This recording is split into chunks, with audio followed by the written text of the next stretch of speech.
Good afternoon. This is Akashvani and I am Valsa Williams with the Midday News.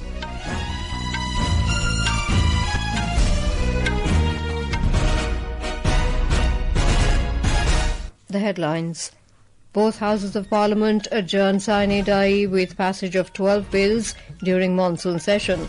Lok Sabha registers only 19% productivity amid opposition's uproar. Parliament passes Mines and Minerals Development and Regulation Amendment Bill 2026 to make mining sector more efficient. President Droupadi Murmu confers Sangeet, Natak, Akademi fellowships and awards to over 100 artists. Several U.S. states issue special proclamations to commemorate August 15 as India Day, celebrating independence. Colombia declares an economic emergency to take measures for relief efforts following powerful earthquake. And in Canadian Open tennis, defending champion Ben Shelton to take on compatriot Brandon Nakashima in men's singles final at Montreal.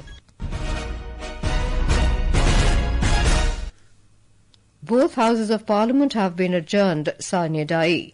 The monsoon session of Parliament, which began on the 20th of last month, concluded today after having 19 sittings spread over 25 days. We have more from our correspondent. Several bills, including of national importance, were passed during the monsoon session. Some of them include the Public Examinations Prevention of Unfair Means Amendment Bill 2026, the Prevention of Insults to National Honour Amendment Bill, the Tribunals Reforms Bill, the Taxation and Other Laws Amendment Bill, the National Cooperative Development Corporation Amendment Bill, and the Kerala Alteration of Name Bill 2026 were passed. The Parliament also referred the Foreign Contribution Regulation Amendment Bill 2026 to the Joint Parliamentary Committee for further scrutiny. The objective of the bill is to make the use of foreign contributions more transparent and accountable. However, the session also saw repeated disruptions over the issue of students' protest over the NEET paper leak, alleged police action against protesting students, and alleged anomalies in Ayodhya Ram temple donation. Despite repeated assurance from the government that it is ready for a detailed discussion on students' issue, the opposition continued with their protest, disrupting the proceedings of the House. Anand Kumar, Akashvani News, Delhi.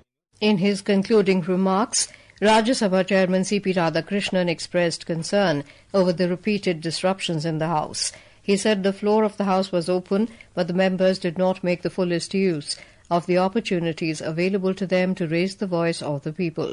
He, however, said the House managed to fulfill its core legislative duties by passing and returning 12 bills. Mr. Radhakrishnan informed that the House functioned for only 37 hours and 49 minutes, resulting in a productivity of 39.17%. The House functioned for only 37 hours and 49 minutes, regarding a productivity of 39.17%. We had the opportunity to raise 285 start questions, 380 zero-hour submissions, and 380 special mentions. Sadly, only 16 questions, 52 zero-hour submissions, and 93 special mentions could be taken up. The floor was open, but we didn't make the fullest use of the opportunities. Repeated disruptions affect the trust and aspirations of the people. Earlier, Leader of Opposition and Congress President Mallikarjun Kharge raised the issue of performing a havan at the Ramleela Maidan in Haldwani, Uttarakhand, after his public rally. He said he had addressed a gathering of people at the venue and had not referred to any community or religion in his speech. Leader of the House and Union Minister J.P. Nadda today assured the House that the incident referred by Leader of Opposition Mallikarjun Kharge will be investigated. BJP does not subscribe to such activities. Number one. Number two, ये हम सब के लिए खेद का विषय है, देश के लिए भी खेद का विषय है. हम इसकी तहकीकात भी करेंगे. लेकिन उसके बाद खड़गे साहब कहें कि तुम ऐसा करते हो, ये उचित नहीं है. Union Parliamentary Affairs Minister Kiren Rijiju has accused the opposition of running away from discussion in Parliament when the government was ready for it. He said the conduct of opposition MPs is not good for democracy, especially for parliamentary democracy. Addressing a press conference in New Delhi, Mr. Rijiju said Parliament is meant for debate, discussion and legislative business, but continuous sloganeering and protests had affected the functioning of the House in the monsoon session. Mr. Rijiju said 12 bills were passed during the monsoon session, but only one of them was discussed in both houses. He stated that during this session, productivity stood at 19% in the Lok Sabha and 39% in the Rajya Sabha. A total of 12 bills were passed, but we are not satisfied with the quality of discussion because the opposition did not allow proper debate to take place, especially in the Lok Sabha. This is the first time I have seen the opposition shying away from discussion. The opposition seeks answers from the government and the government is bound to provide them. Yet, inside Parliament, we witnessed a scenario where the government itself was calling for a discussion, while the opposition was making excuses to avoid it. This is not healthy for the parliamentary democracy.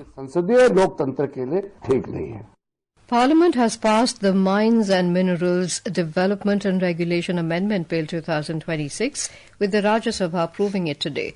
When the House met at 11 a.m., Union Coal and Mines Minister G. Kishan Reddy moved the bill to further amend the Mines and Minerals Development and Regulation Act 1957.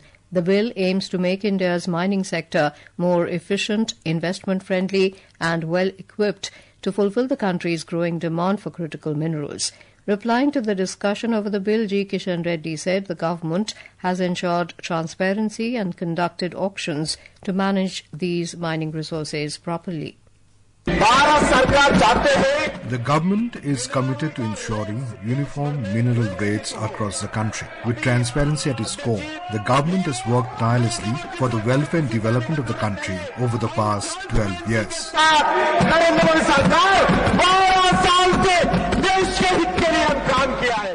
President Droupadi Murmu today presented the Sangeet, Natak, Akademi Fellowships and Awards for the years 2024 and 2025 to over 100 artists in a special investiture ceremony in New Delhi. The awards recognize outstanding and sustained contributions to India's performing arts, covering music, dance, theatre, folk and tribal arts, puppetry, traditional theatre and other allied forms. Speaking on the occasion, the President said the awardees reflect the talent and dedication of modern India.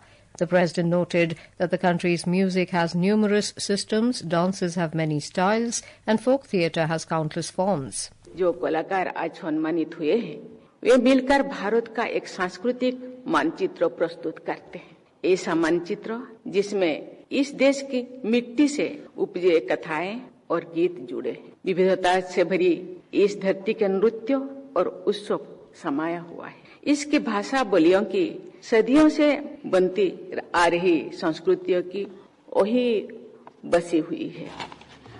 In Jharkhand, the students' protest regarding the alleged irregularities in JPSC and JSSC is continuing for the 20th day today. Students are protesting at Jaipal Singh Munda Stadium, demanding a CBI investigation into the irregularities. Protesters have warned that they will gherav the CM residence and intensify the agitation if their demands are not met. Here is a report. As soon as the information was received about the protesting students' plan to gherav the Chief Minister's residence, police have tightened security arrangements in this area like a cantonment. Tall barricadings have been installed on the entire Kanke Road area near the Chief Minister's residence. Due to strict security and route diversions, movement on this road has been disrupted. Meanwhile, BJP leader and former Chief Minister Raghubar Das has called the demands of the protesting students justified. He said that if the state government does not order a CBI probe into the examination matter within a week, he too will go on a fast in support of the students. For Akashvani News, Poonam Karkata from Ranchi. Union Civil Aviation Minister Ram Mohan Naidu today flagged off a Tiranga Yatra under the Har Ghar Tiranga campaign at Safdarjung Airport area in New Delhi. Talking to media, he expressed immense pride and happiness over the overwhelming public response to the initiative. He highlighted that people from all walks of life are coming together to celebrate the national tricolour, reflecting a strong spirit of unity and patriotism. Mr. Naidu said the nation's interest must always remain the highest priority for everyone as the country moves forward together. मुझे बहुत खुशी है और गर्व भी है आज हमारे मंत्री I am very happy and proud. Today our ministry organized a Tiranga Yatra and the way people across every state village and community are participating in the Har Ghar Tiranga campaign is truly inspiring and important. To achieve our goal of a Viksit Bharat by 2047, under the leadership of Prime Minister Narendra Modi, we must move forward together with a sense of collective energy, and we must always remember that our country comes first. ये भी जानना है कि सबसे पहले आता है हमारा देश. This is Akashvani giving you the news. For quick news updates round the clock, follow us on our X handle at AIR News Alerts. And for details of stories and more, log on to our website www.newsonair.gov.in and download News on AIR app. Welcome back to the Midday News. In the U.S., several states are issuing special proclamations to commemorate August the 15th as India Day, celebrating India's independence, rich heritage and diversity, as well as the growing contributions of the Indian American diaspora to the American fabric. Delaware is the latest state, following New York, New Jersey, and Massachusetts, to issue a proclamation marking India's Independence Day. Delaware Governor Matthew Mayer signed a proclamation and urged all citizens to celebrate India Day. Colombian President Abelardo de la Espriella has declared an economic emergency to enable the government to take exceptional measures for relief and reconstruction following a powerful earthquake. According to officials, the earthquake has left at least 265 people dead and 3,494 injured. President de la Espriella described the disaster as a tragedy of enormous proportions and said the government was preparing urgent measures to assist affected families, businesses and communities while speeding up reconstruction efforts. A deep depression of the northwest Bay of Bengal off the West Bengal and adjoining Bangladesh coasts is bringing heavy rainfall to South Bengal. A report. A deep depression over the northwest Bay of Bengal, off the West Bengal and adjoining Bangladesh coast, is bringing heavy rainfall to South Bengal. The system is currently located northwest of Canning, around 40 kilometers southeast of Kolkata and 130 kilometers east of Medinipur. Under its influence, almost all districts of South Bengal are likely to receive rain today. The Met Office has issued a red alert for extremely heavy rainfall in Bankura and West Medinipur. An orange alert for heavy to very heavy rainfall is in force in Purulia, Jhargram, East Medinipur and West Bardhaman. Other districts are under a yellow alert for scattered rainfall. Sandip Dasgupta, Akashvani News, Kolkata. Heavy rain continues to batter Odisha under the influence of the depression of the Bay of Bengal, causing flood-like conditions in several northern districts. Rising water levels in Budabalanga, Jalaka and Kansabasa rivers have heightened concerns in Balesar and Mayurbhanj districts. The Indian Meteorological Department has forecast more rainfall over the next 24 hours. The IMD issued a red colour warning for very heavy rainfall to extremely heavy rainfall over Chhattisgarh, Gangetic, West Bengal and Odisha for the day. Heavy rainfall also expected over Himachal Pradesh, Uttarakhand, Uttar Pradesh, Konkan, Goa, Kerala, Mahe, Madhya Pradesh and parts of northeast India till tomorrow.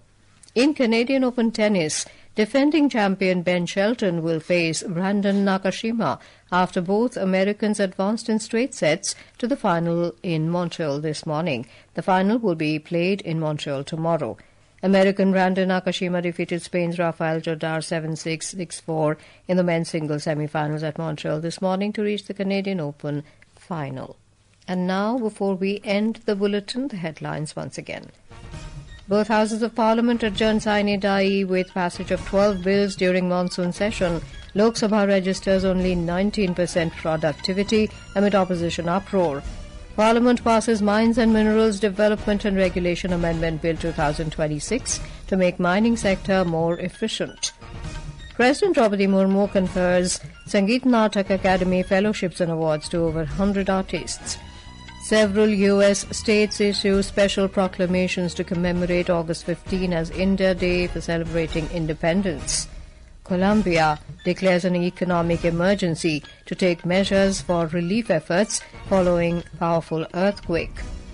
And in Canadian Open tennis, defending champion Ben Shelton to take on compatriot Brandon Nakashima in men's singles final at Montreal.